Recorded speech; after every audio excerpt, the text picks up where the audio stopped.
Demi cover set mahal tu. Ini tak payah dulu. Mau dekat 1,000. Saya tengok cakap, "Oi, ini cover set memang mahal." Tak payah.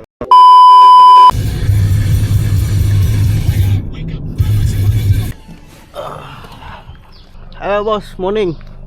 Kau tukar minyak hitam kan?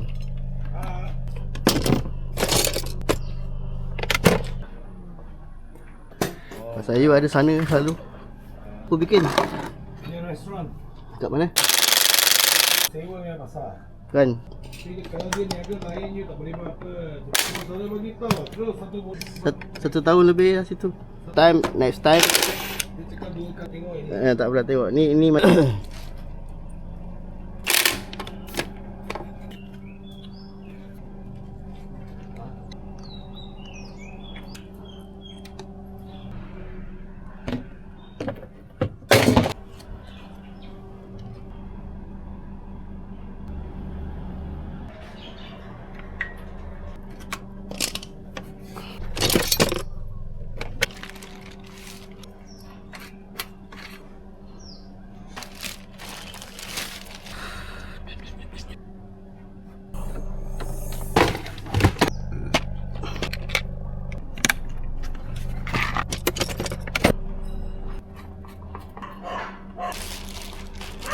Ada lampu.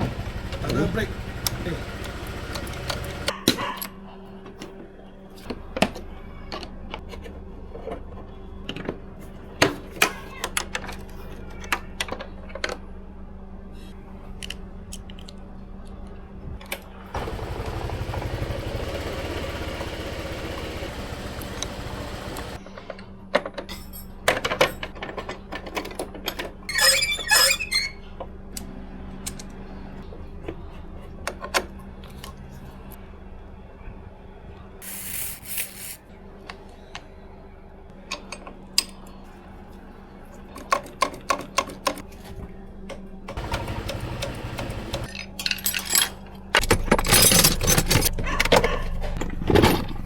ni. Sudahlah.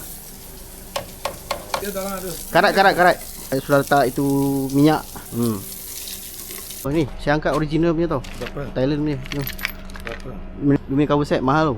Ini tak payah dulu. Mau dekat 1,000. Saya tengok cakap, "Oi, ini cover set memang mahal." Tak payah. Ni dalam. Dalam yang karat. Oh, ini ya. 80.